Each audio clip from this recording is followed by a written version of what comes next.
सत्कार में आए और आज अनधिकृत अधिकार प्राप्त करने के लिए कांग्रेस का समर्थन ले रहे हैं। और कांग्रेस वालों को भी ठीक है, चलो हमारा गठबंधन बढ़े। भाई मैं बताना चाहता हूं खड़गे साहब, जैसे ही आज शाम को ये बिल खत्म हुआ, पारित हुआ, केजरीवाल जी पलट जाएंगे, ठेंगा दिखाएंगे और कुछ नहीं होने वाला। तो उनका लक्ष्य हम नहीं है, उनका लक्ष्य हम नहीं है, कांग्रेस पार्टी है।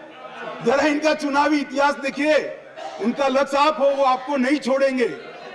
खैर वो आपको देखना है। और माननीय अध्यक्ष जी, ये सारे लोग सिद्धांतों की मुझे दुहाई दे रहे थे। मैं पूछना चाहता हूं, तृणमूल कांग्रेस और कम्युनिस्ट पार्टी आज एक मंच पर है, किस सिद्धांत के तहत है? जरा बताइए तो मुझे, किस सिद्धांत के तहत है? पूरा जीवन एक तृणमूल कांग्रेस पार्टी का जन्म ही कम्युनिस्टों का विरोध करते हुए हुआ है। कांग्रेस पार्टी से वो इसलिए अलग हुए, कांग्रेस पार्टी से इसलिए अलग हुए कि नरसिम्हा राव जी ने कम्युनिस्ट पार्टी से हाथ मिला लिए और आज सत्ता प्राप्त करने के लिए वो इनके साथ में। एक कांग्रेस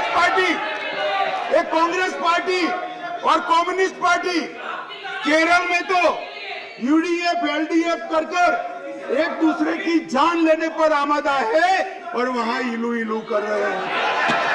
माननीय अध्यक्ष जी, ये जनता दल, ये जेडीएस, माननीय अध्यक्ष जी जेडीएस, ये नीतीश कुमार जी है। जेडीयू ये नीतीश कुमार जी है, जिनकी राजनीति चारा घोटाले का विरोध कर हुई। इनके राष्ट्रीय अध्यक्ष लल्लन सिंह जी कहते थे मैं पान का बनवारी बन जाऊंगा मगर कांग्रेस पार्टी के साथ नहीं जाऊंगा, लालू के साथ नहीं जाऊंगा। मान्यवर ये साथ में आ गए। साथ में क्यों आए?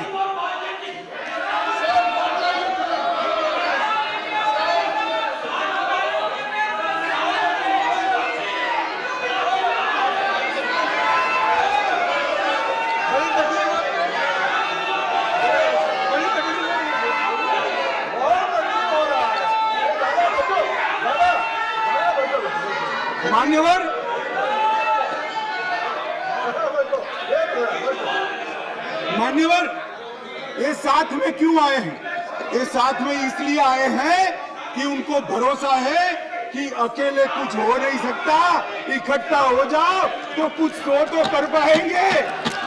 मगर मैं आज बताना चाहता हूं मान्यवर, और 5-10 लोगों को जोड़ दो, कुछ नहीं होने वाला है।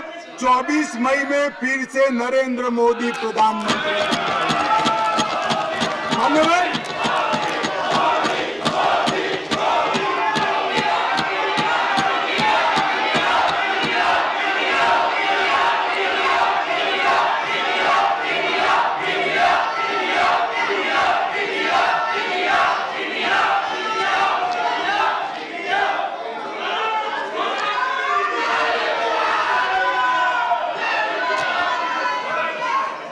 मान्यवर श्री संजय राउत ने कहा, मान्यवर श्री संजय राउत ने कहा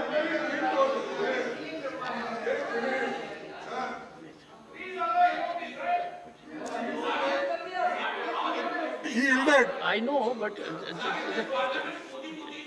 just take it. Don't get agitated, sir. We will have a good transactional business.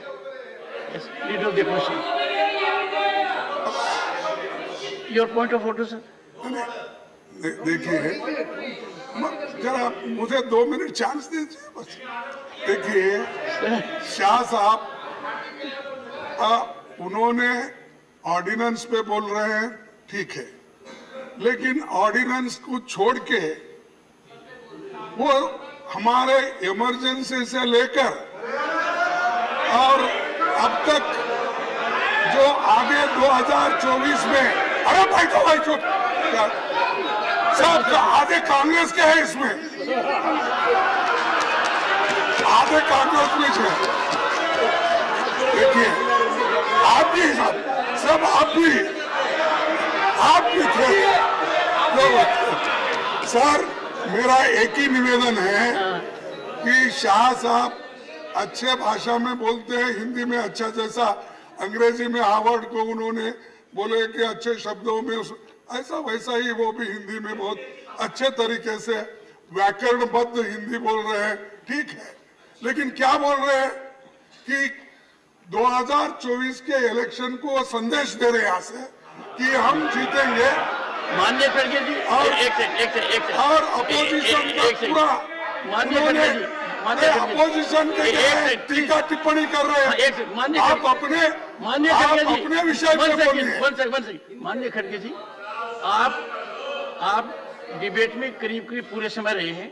हाँ? डिबेट में आप करीब पूरे समय रहे हैं, पर कुछ समय आप नहीं थे। मैं आपको कह सकता हूं कि आप रिकॉर्ड को देखिए, सभी सदस्यगण ने अपने भाषणों के अंदर जो आयाम अपनाया है उसका रिस्पॉन्स है। ये नहीं, ये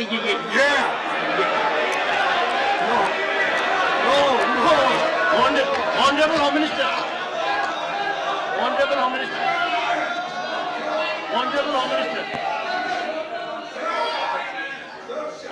मिनिस्टर, खड़गे साहब, मैं ध्यान रखता हूं।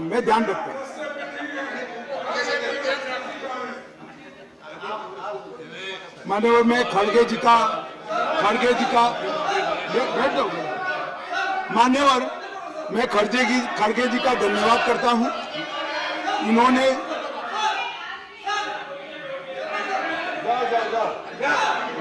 मान्यवर, मैं खड़गे जी का धन्यवाद करना चाहता हूं कि इन्होंने मुझे सदन की उच्च परंपराओं का ध्यान दिलाया। मैंने सदन की परंपराओं का ध्यान रखते हुए सटल वे में मेरी बात कही थी, परंतु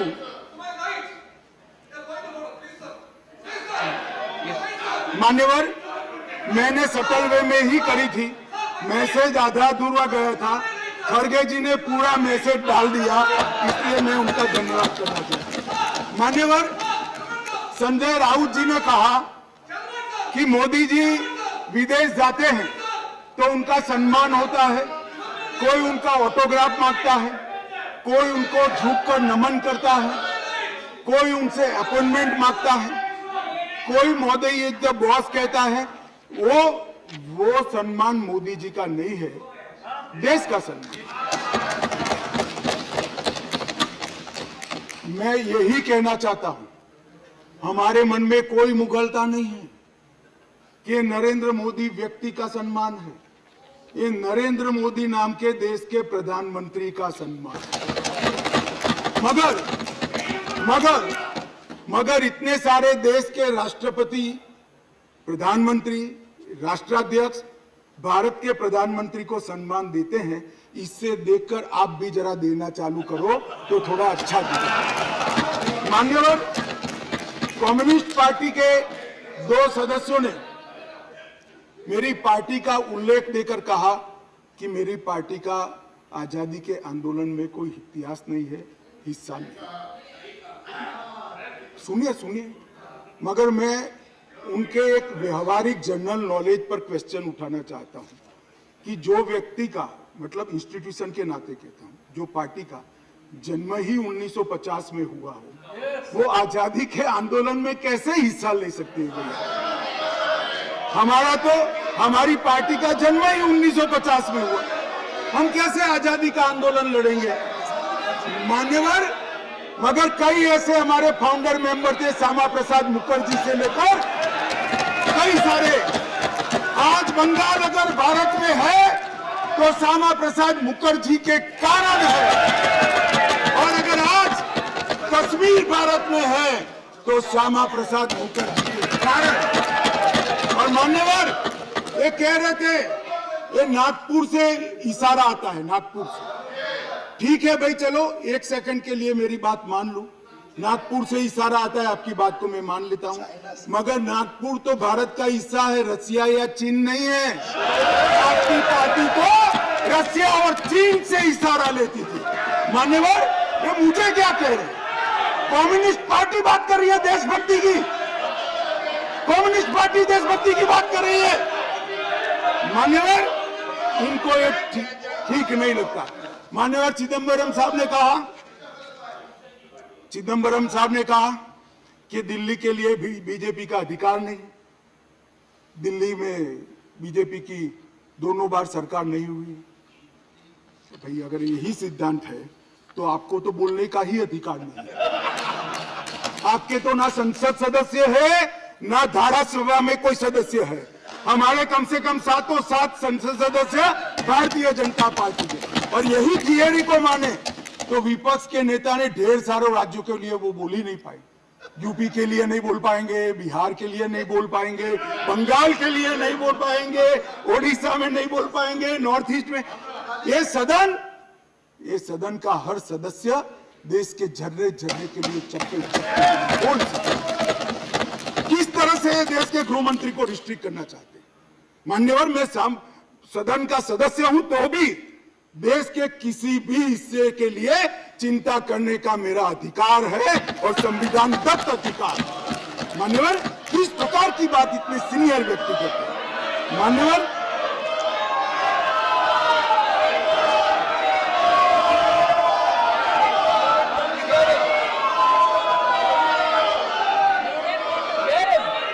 मान्यवर,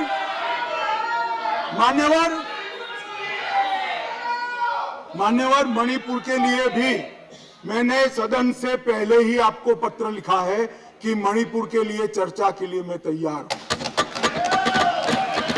आज भी कहता हूं, अभी 11 तारीख बाकी है। हमें कुछ छिपाना नहीं है। छिपाना आपको है जो चर्चा होने नहीं देते हो। आपको छिपाना है। और मैं कहता हूं मान्यवर, 11 तारीख को चर्चा खड़गे जी कह दे। मैं कहता हूं इसी तरह से सुन नहीं पाएंगे मान्यवर, नहीं सुन पाएंगे, और इसीलिए मणिपुर पर चर्चा करने के लिए कहा। मान्यवर,